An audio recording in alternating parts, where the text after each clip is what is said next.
All right.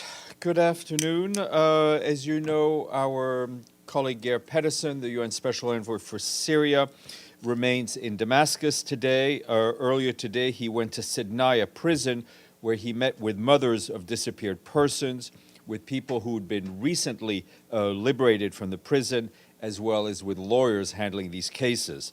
The Special Envoy and his team remain deeply committed to supporting the families and the survivors and the work of UN specialized organizations that are focused on truth-seeking, accountability, and prosecutions.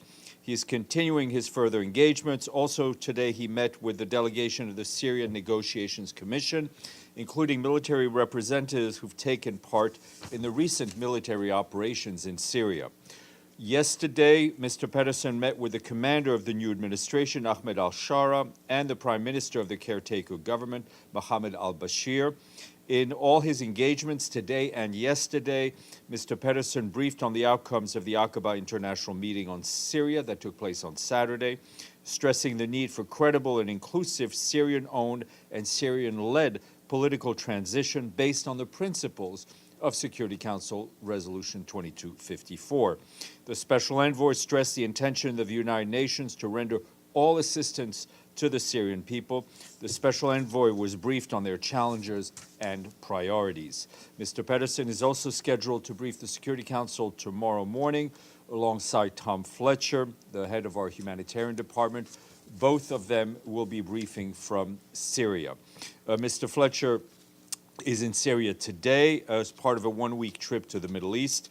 In Damascus, he met with the transitional authorities and will meet with UN partners to discuss the humanitarian response in Syria, where 7 out of 10 people continue to need humanitarian aid. At a time of such rapid changes and long-standing needs in the region, Mr. Fletcher's trip will also include stopovers in Lebanon, Turkey, and Jordan. We will share updates as they become available. Meanwhile, our humanitarian colleagues say that since the escalation of the hostilities, and as of yesterday, 880,000 people in Syria had been displaced. We and our partners are continuing to support the response. We are supplying food, water, cash, tents, blankets. We're also deploying medical teams as well as medical supplies. And over the weekend, the Syrian Arab Red Crescent and the International Committee for the Red Cross, in collaboration with UNICEF, conducted a joint mission to the Dishreen Dams facility in Aleppo Governorate to enable urgent and critical repairs to the facility. UNICEF also secured fuel to power the backup generators, enabling the safe drainage of the dam and safeguarding water supplies. Hostilities near the dam last week led to extended electricity outages and disrupted water and other key services, impacting millions of people in the area who depends on those services. According to partners, and as of yesterday, over 40,000 displaced people are staying in and around 200 collective centers across northeast Syria. OCHA reiterates that those fleeing fighting must be allowed to do so safely and to voluntarily return when the situation allows. Whether they leave or stay, people must be protected and able to access essential supplies for their survival. Turning to the situation humanitarian situation in Lebanon, according to the International Organization for Migration, more than 900,000 people have begun returning to areas of origin since the announcement of a cessation of hostilities on November 27th. However, nearly 179,000 people remain displaced. We and our partners continue to support the response across Lebanon while the situation is fluid and the movements are fluctuating. Reverse and cross-border movements from Syria into Lebanon have also been observed, and some temporary shelters have opened to host those who are coming back. Meanwhile, we and our partners in Lebanon continue to support the government-led response to deliver food, shelter supplies, water, and hygiene kits to those who need it. We're also supporting winterization efforts as temperatures begin to plummet, sharing blankets and winter clothing and cash for people to pay for heating. Turning to the situation in Gaza, which remains grim. Our colleagues in the Office of the Coordination of Humanitarian Affairs say that new evacuation orders have once again triggered large-scale displacement, leaving civilians exposed to hostilities and deprived of access to vital services. Israeli authorities issued 2 evacuation orders on Friday and Saturday. The first affected parts of Gaza City and North Gaza Governorate, an area spanning over 5.5 square kilometers. The second impacted 4.3 square kilometers in the Deir al-Balah area. In the wake of these evacuation orders, our partners on the ground observed about 250 families moving southward from impacted areas in northern Gaza. They report that some 450 families fled the areas in Deir al-Balah. We, along with our partners, are closely monitoring the situation and attending to the needs of those newly displaced with limited resources available to us. In Gaza City, our humanitarian partners tell us that hostilities escalated over the weekend, this particularly in areas affected by the new evacuation orders, leaving more Palestinians killed and injured. In East Tufa, where reports of a direct airstrike on the Yafa school, which had been serving as a collective center for displaced people. In North Gaza Governorate, more than 1,500 Palestinians were reportedly displaced overnight on Saturday from Izbet Beit Hanun, forcing them to pass through an Israeli checkpoint towards Gaza City.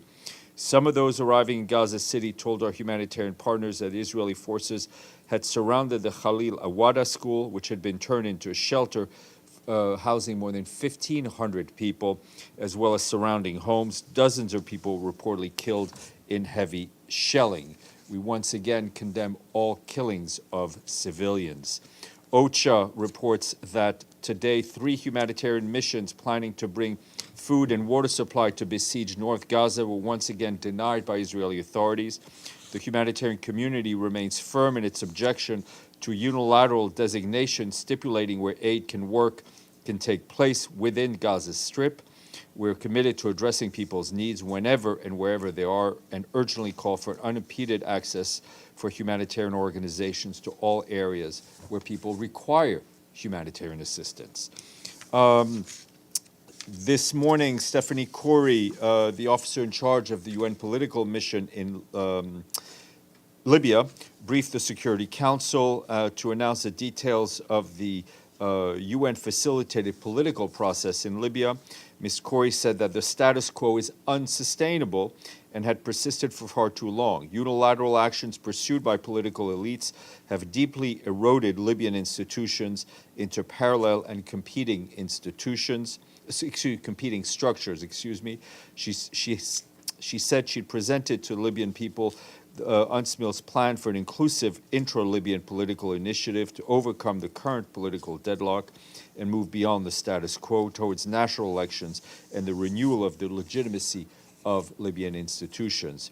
As a first step, she said her announcement yesterday to the Libyan people, the UN mission intends to convene a technical committee of Libyan experts to develop options to overcome contentious issues in the electoral laws and options to reach elections in the shortest possible time, including with proposed guarantees, assurances, and time frames. Turning to Sudan, our humanitarian colleagues note with alarm the rising number of civilian casualties due to attacks in and around El Fasher in North Darfur states. Attacks include repeated shelling of Zamzam displacement camp at the beginning of this month. The camp hosts hundreds of thousands of people, and famine conditions were confirmed there earlier this month. Local sources report that scores of people were killed over the weekend in an alleged strike on central El Fasher. And here again, we condemn all killings of civilians wherever they occur. WHO Director General Tedros, Dr. Tedros also reported 9 civilian deaths and 20 injured following the attack on El Fasher's main hospital. That took place on Friday. The hospital is no longer operational. This is part of a broader escalation of attacks across Darfur and other areas of Sudan. OCHA calls once again for an immediate cessation of hostilities so that emergency relief can be provided and civilians can move to safer locations. We reiterate that international humanitarian law must be respected Civilians and civilian infrastructure, including hospitals, are not targets. Turning to Southern Africa, where our humanitarian colleagues say they are very concerned about the impact of tropical cyclone Chido, which made landfall in Mayotte and northern Mozambique over the weekend as a Category 4 cyclone. The cyclone brought heavy rains and destructive winds. In Mozambique, we, along with our humanitarian partners, are working closely with the government to assess the damage and humanitarian impact. In Cabo Delgado province, humanitarian partners began helping the city of Pemba just hours after the cyclone made landfall yesterday. The World Food Program has already delivered emergency assistance to some 500 cyclone-affected families in temporary accommodations centers in Pemba. Similar distribution are ongoing in Nampula's Mojinkwal district under the Anticipatory Action Plan.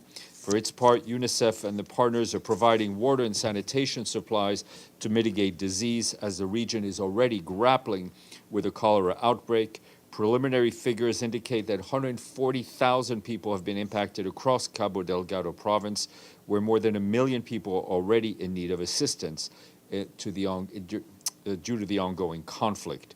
Our humanitarian colleagues tell us that the most impacted district, including Mikufi and Mituge, people urgently need shelter, they need water, they need sanitation, hygiene, health, and protection assistance. The emergency relief coordinator, Tom Fletcher, yesterday allocated $4 million from the Central Emergency Response Fund to support early response efforts. However, obviously more funding is needed. And our colleagues in the Central African Republic's peacekeeping mission today welcomed the second trial verdict rendered on Friday 13th by the trial chamber of the Special Criminal Court in the CAR. Four former armed group leaders were convicted of crimes against humanity and war crimes committed in April 2020 in Ndele. The mission added that this is a welcome achievement as this court advances its mandate to fight against impunity in the country and advance transitional justice. The court is a national tribunal made up of national and international judges and supported by the international community, including the peacekeeping mission and UNDP. In accordance with its Security Council mandate, the peacekeeping mission provides support to the court through justice, corrections, and police expertise. And turning to Ukraine, our colleagues in the Office of the Coordination of Humanitarian Affairs tell us that hostilities along the front lines caused scores of civilian casualties and damage to civilian infrastructure between 13th and 16th December. According to local authorities, 1,200 people were forced to flee to safety. As fighting intensifies in the Donetsk region, humanitarian access is severely impacted. Our humanitarian colleagues note that nearly 12,000 residents remain in the towns of Pokrovsk, Kurakov, and Chasiv Yar, just a few kilometers away from the front line. Yesterday, nearly 650 people, including 24 children, fled front lines areas in the Donetsk region. Local gas operators has suspended services to about 11,000 consumers, including families and businesses in the Pokrovsk area due to deteriorating security challenges. And water utility company has also halted delivering drinking water and to distribution points in the area. In Kurakov, more than 400 people remain in the town and around 300 residents continue to live in Chasiv Yar, where fighting is most intense. Humanitarian aid delivery to these towns is currently impossible. More than 315,000 people remain in Ukraine-controlled parts of the Donetsk region. Despite the challenges, along with our partners today, we sent a humanitarian convoy to Liman in the frontline community of Donetsk with hygiene kits, dignity kits, and as well as other medical supplies. In 2024, 13 humanitarian convoys have delivered critical winter assistance and other supplies to nearly 25,000 people in the frontline areas of Donetsk. And just this afternoon at 3 p.m., there'll be a council meeting on Ukraine. Lisa Doughton, of the Director of Financing and Partnerships at OCHA, will brief the council members. And turning to Haiti, the political mission there, the UN political mission, BNU, reiterates its call on all political actors to redouble efforts to keep their commitments to move towards a restoration of social peace and the organization of elections for the Haitian people. The mission adds that efforts to improve security in the country will only generate lasting progress if they're also accompanied by progress towards the organization of credible, participatory, and inclusive elections. In this period of major uncertainty and emergency, the political mission says political stability is necessary to improve the overall situation in the country. In this regard, the UN mission in Haiti welcomes the continued efforts of CARICOM's eminent personalities and hopes all those involved in the transition will play their full role to ensure its success. This is in accordance with the aspiration, the needs, and the interest of the Haitian people. Our mission in Haiti reiterates its firm commitment to support any efforts aimed at restoring the confidence of the Haitian people and their authorities to complete freedom and independence. A couple of other things to flag. Two recent events took place in Riyadh, in Saudi Arabia, different topics. The first is today's opening of the Internet Governance Forum. In a video message for the event, the Secretary General said digital technology has fundamentally reshaped our world and holds enormous potential to accelerate human progress. But unlocking this potential for all people requires guardrails and a collaborative approach to governance, he warned. He also asked countries to work together to keep building an open, free, safe internet for all. And the second event was the conclusion over the weekend of the 16th COP of the UN Convention to Combat Desertification. After 2 weeks of intense negotiations, countries committed to prioritize land restoration and drought resilience in national policies and international cooperation. They also made significant progress in laying the groundwork for a future global drought regime, which they intend to complete at COP17. That will take place in Mongolia in 2026. In addition, more than $12 billion was pledged to tackle desertification, land degradation, and drought around the world, especially in the most vulnerable countries. Other agreements reached at the conference include the creation of a caucus for indigenous peoples and a caucus for local communities. These would ensure that their unique perspectives are represented and the mobilization of private sector engagement under the Business for Land initiative. More information online. Senior personnel appointment. Our dear friend Michelle Giles McDonough of Jamaica is being appointed by the Secretary General as the new Executive Director of the UN Institute for Training and Research, otherwise known as UNITAR. She will succeed Nikhil Seth, to whom the Secretary General expressed his utmost gratitude and dedication and commitment to the UN. Nikhil is also our good friend. And over the past 30 years, Ms. Giles McDonough has held multiple leadership within the UN. She's currently the Director of the Sustainable Development Unit in the Secretary General's office, and we congratulate Michelle on her new adventures. Speaking of adventures, we got money. Keep your hats on. This time from a country where if you stand at the highest point in this country, you can see the sun rise in one ocean and the sun set in another ocean.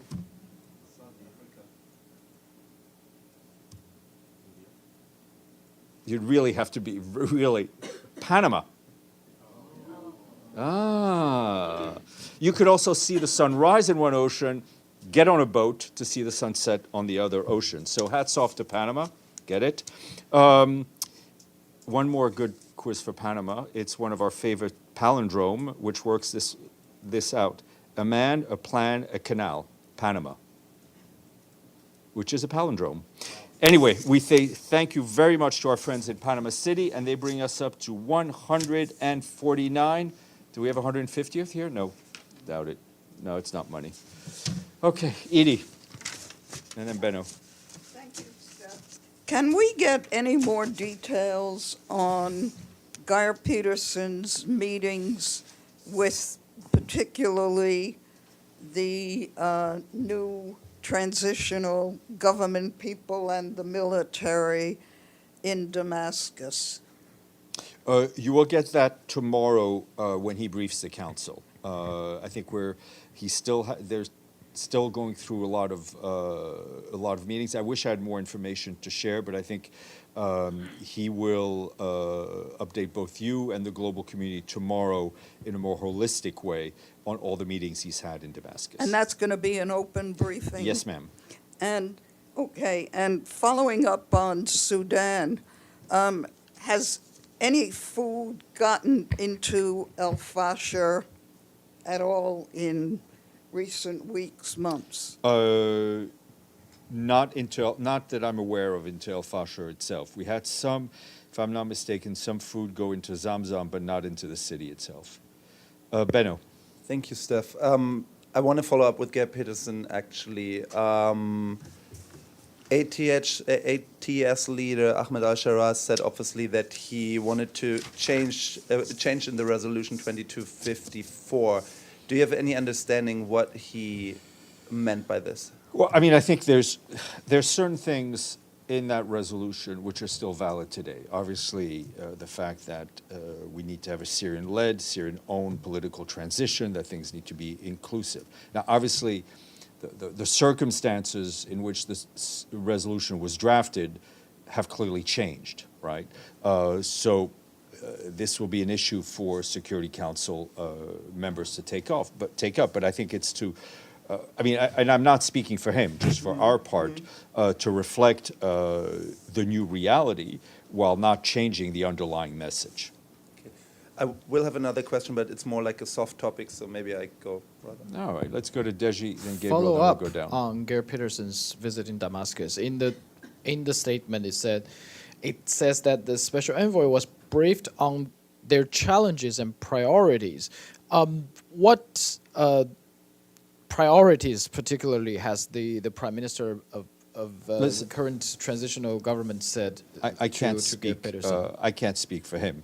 We may have a details few tomorrow? more details, obviously, for Mr. Pedersen tomorrow. I mean, the challenges are clear in a country where more probably than 7 in 10 people need humanitarian aid, where millions of its citizens have fled abroad during the civil war, and very often the people who have fled are those who had the money and the skills to go, who are critical to rebuilding their own country. The fact that they're in a severe economic crisis. I mean, the challenges are pretty, I think, obvious for anyone to see. So, do you have any idea how long will Gerd Peterson stay in Damascus? I think probably through midweek or so. But, Okay. I think it's also important to note that his office, the Office of Special Envoy, has always had a presence in Damascus, and one of his deputies has always sat in Damascus. Okay, a similar issue here. Israel's government has proved a plan to encourage expansion of settlements in occupied Golan Heights. Does the Secretary General worried about this, and what is his position? I mean, our position is easy. It has not changed, right? That the occupied Golan Heights remains occupied territory. We reiterate our call on the Israelis to cease all settlement activities, whether it's in the occupied Golan or the occupied Palestinian territories. Any such settlements are illegal under international law and are obviously an obstacle to peace and economic development. To put it simple, it's illegal. Yeah, I mean, but if you'd asked me that question 10 days ago, today, or a year ago, the answer would have been the same. Okay, one last thing. Does the Secretary General have anything to say on the impeachment process in South Korea?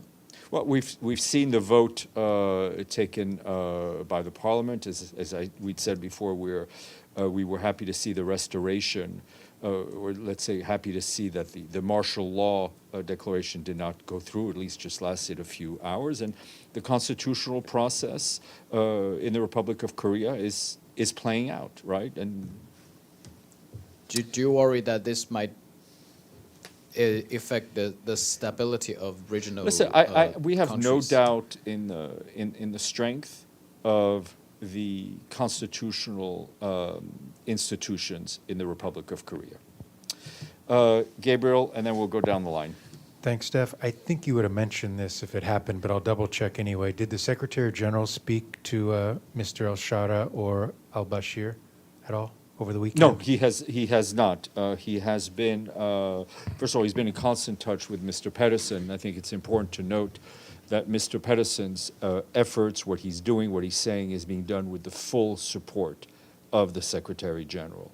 The Secretary General did have a conversation with the new President of the European Union, Mr. Antonio Costa, today, where they discussed not only Syria, but the broader situation in the Middle East, Ukraine, and Cyprus. Thanks. And one other question on Gaza. Over the weekend, Cindy McCain from the WFP gave an interview to a U.S. media outlet that aired on Sunday, and she said we're very close to famine in Gaza, and she said we can no longer sit by and just allow these people to starve to death. I guess my question to you is, from the Secretary General's standpoint, what more can he do to keep Gaza at the forefront in the international community? I mean, I think we, from our part, we're all doing whatever we can. I mean, every day we talk about Gaza. I think on Thursday we'll have OCHA's Director of Operations in Gaza brief you. And we're doing it through public awareness, through public advocacy, and also through messages passed on to meetings. I think Sigrid Kaag was very clear when she spoke to you last, and that's one of the things she's talking about to the Israeli authorities that she meets. Stéphane, now. Thank you. It's a follow-up on Pedersen.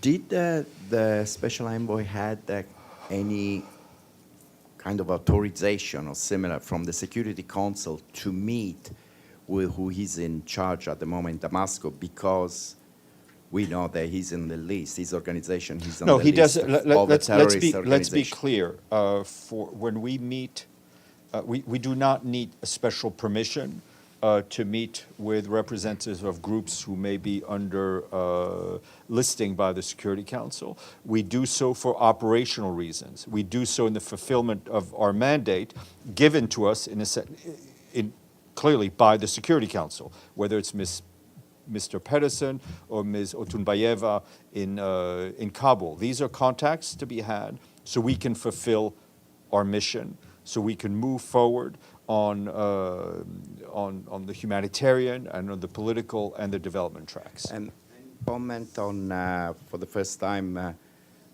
former President Assad of Syria, he on the social, he wrote basically what happened, how he left the capital, and he said that, with the Russian basically that took him away, and but he says again that the people that took control are terrorists. Well, I mean, we're aware of what the letter says. I mean, we've seen it like you. I have no more information about the letter than you do. Our focus right now is on the people of Syria and how to move forward in a positive way for them and for their future. And that's our only focus. And then the last thing is in another subject. Organizations just today calculated that in the Mediterranean, central Mediterranean, from Tunisia and Libya, trying to reach Europe, about 1,600 people died since the beginning of the year. Any comment on that, where this step could have been prevented? Of course it could have been prevented. Could have been prevented if member states work cooperatively on managing what is a fact of life, that people will move, that people have always been migrating in search of a better future. And one has to address not only the way migration is managed and not leave it in the hands of criminal enterprises like it is now, but as we've said 1,000 times before, this working dialogue between countries of origin, countries of transit, countries of destination, preventing wars, preventing the impact of climate change. What are the things that are driving people to take humongous risks and putting their families on a boat which they know maybe has only a 50% chance of making it? What is driving those people? Those problems can be fixed.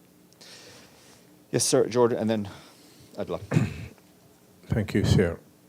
My question on Mr. Fletcher visit to Syria. When did he go? How long he will stay in Syria? When he's going to Turkey, and Jordan? And how did he go there? Did he use road or by plane? And was it commercial plane or UN plane, please, if you can clarify? My understanding is that all movements of any UN officials is done by road into Damascus. He will be there a few days, and he's going to Türkiye, he's going to Lebanon. So I don't, we can get you his exact dates, or you can reach our colleagues at OCHA, but he's there right now. Adla. Question on Syria. Why is it taking so long for the SG to appoint a head to the independent institution on missing persons? Those discussions are ongoing. The work, as far as our understanding, is ongoing. But I will, and I'll see if I can get you a time frame. I will. Benno, then Edie. Oh, then we'll go to the screen. Sorry, go Thank ahead. you. Just a technical question about Geir Pedersen. Do you think you can work your magic and bring him to this room, if virtually or not, or like in person in the next days? Challenges.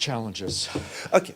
I will try. Thank you. And then there is one story that is captivating the tri-state area right now. It's drones that were observed several times. And some people are irritated. Authorities say they don't know the origins of the drones. Is that a concern for you guys as well? Are you seeing drones I think as there well? are. I think adding the United Nations voice to this story will not move it forward in a positive manner. Depends on what you say. Edie, then we'll go to the screen. On another long-standing issue, it's been many months since there has been a special representative for Libya. Is there any That is a fact. indication of when this might happen? First of all, our friend Stéphane Khoury is in charge and well in charge, and as you can see, she is moving forward on a number of initiatives. So it's not just dealing with what is in front of her plate. It's actually moving the process forward. So I think that's an important thing to say. As to when a full, as well as a official SRSG will be appointed, Kilosa, as my wife would say. But we're working, but joking aside, I know this is something that we are working on. It is not an easy job to fill. Abdelhamid. Thank you, Stéphane. I have a few questions, of course, interrelated. First, in the last 24 hours, 7 massacres were committed and 52 Palestinians were killed, 203 were wounded. Again, I will keep asking about the numbers. And I will ask you if these numbers killed, if any nationality in the world, if 52 people were killed, wouldn't show in your briefing. Well, first of all, if I'm not mistaken, I condemn the killings of civilians in Gaza. In what I read out today, I mentioned that people had been killed. Yes, I mean, I think 52 is listen, important. that just happens to be a fact. What is your other question? My other question. The Al Jazeera cameraman Ahmed Illouh was killed also in Sunday morning. Are you aware of that? We've seen the reports, which only reiterate the life dangers that journalists in Gaza are taking every day to bring the story forward. And I think our colleagues at UNESCO, in the report they put out on Friday, were very clear that Gaza is the most dangerous place to be a journalist. Your other question. The mayor of Rafah was assassinated. Do you have any information No, about I have not seen those reports. And the last, it's also short. Sheikh Khalid Nabhan, if you remember the grandfather who raised his granddaughter and said, the soul of my soul, and her picture, that picture became one of the pictures of the year. He was also killed by Israel yesterday. Are you aware of that? I personally have not seen that story, but it doesn't mean that others have in the UN have not. Celia. Thank you, Steph. Just a follow up on Syria. So you mentioned that Mr. Peterson is in contact with the Secretary General and in full support. He has made a call for the Security Council to remove the sanctions of the 2254 resolution because, according to what he said on the ground, this will help the people of Syria to have their economy back, to try to work in this transition process. Is there a possibility to see any efforts ongoing in coordination? You know, I think looking at what Mr. Pedersen said, I think his main focus was on the issue of unilateral economic sanctions, right, by the United States, by the European Union. And he said it's time to start thinking about lifting those sanctions, because those are the ones that are against the Syria as a country, that prevent the import of a lot of critical goods. So that was I think that was the intent of his focus. Obviously, there's an issue regarding the Security Council and the listing of a group, in a sense. That will be a decision to be made by Security Council members. Just a follow-up. So we understand Secretary Blinken will be visiting this week New York. Is a possibility that he might have a briefing beyond the Secretary General with Mr. Peterson to talk about coordinating efforts? We know the Secretary General has called the international community to rely on Mr. Peterson as a asset within that possibility of coordination, because many of the governments cannot deal directly with Golani and any of the members. But Mr. Peterson this weekend sat down with Mr. Golani. So is there any timeline or any coordination efforts or something that we can have to understand how the nations are working together to try to get that process and provide the support? Well, you know, I think Mr. Pedersen attended the Aqaba meeting. He is obviously in touch and had discussions with all the foreign ministers present, including Mr. Blinken. And, you know, we need to remember that Mr. Pedersen is not a loose atom, so to speak, right? He has a very clear mandate given to him by the Security Council, by the international community, by the member states. That's on whose behalf he's working, and his focus is on the Syrian people, trying to get them on a better path, which includes Syrian-led, Syrian-owned political transition, which includes building a society where people are free, where minorities are protected, and the government there can represent the will of the people. Thank you. I shall see you Tuesday. That would be tomorrow, too. That has the advantage of being both. It's a very dubious story. I think it's very important to weigh in. I think it's just completely, it's right, it reaches this point where people just go crazy. And every time they see something in the sky, I'm sure there are a whole bunch of 15-year-old kids